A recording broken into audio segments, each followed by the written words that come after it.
What's up, my Spring of Spider-Man lovers?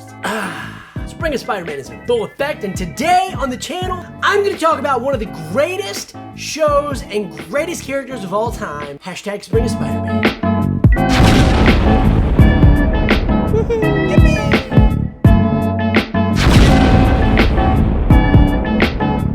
Dr. Pepper is the official drink of the Spring of Spider-Man, not a paid sponsorship. But could you imagine what I could do with Dr. Pepper money? So today we're going to talk about one of the greatest versions of Spider-Man that has ever existed.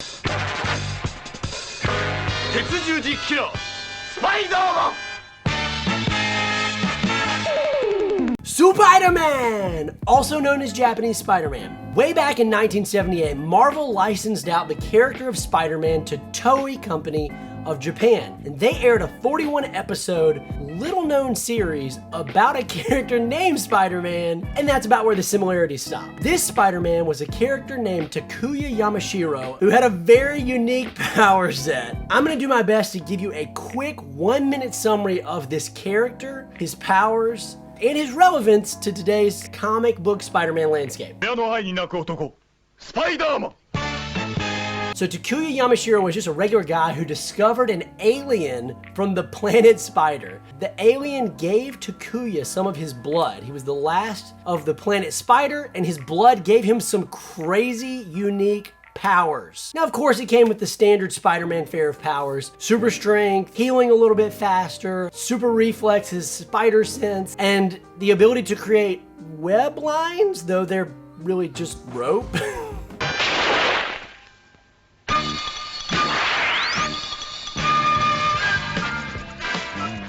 He also has some really unique powers though, like night vision, x-ray vision, the ability to see into the future via dreams, communication with spiders, super hearing, and super smell. Yeah, so this guy is basically like a nerfed down version of Superman. But the most important thing about this character is he has the awesomest catchphrase of all time. Spiderman!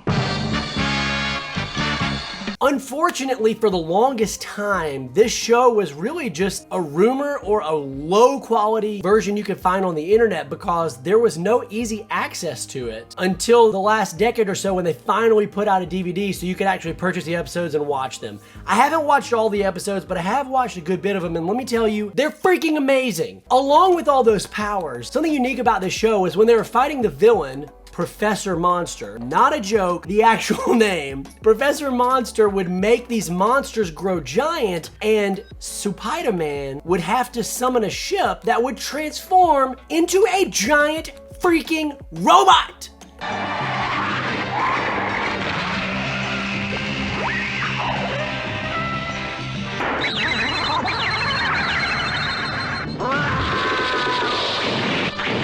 Now, you might be saying, Tyler, holy crap, this sounds familiar. Well, you're right, because after Toei lost the rights to make Spider-Man, they realized that their giant robot fighting giant monsters idea was pretty popular, so they went on to make a little show named Super Sentai, or in the West, we call it Power Rangers. Yeah, we're the Power Rangers. Woo! Where's my autograph book? That's right, Supaidaman is responsible for the creation of the modern day Power Rangers. Can you even imagine? It's freaking awesome! Just think for a second here, if they had kept the rights to Spider-Man, we could have Spider-Man Power Rangers crossover, and it would be the stuff of legend.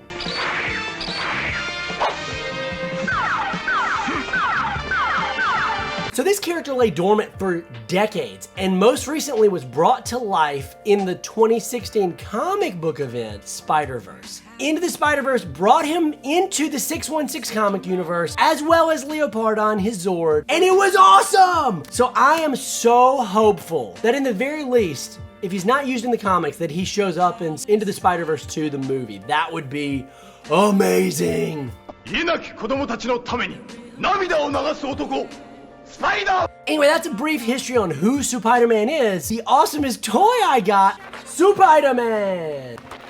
Let's go. Hide in both face and mind.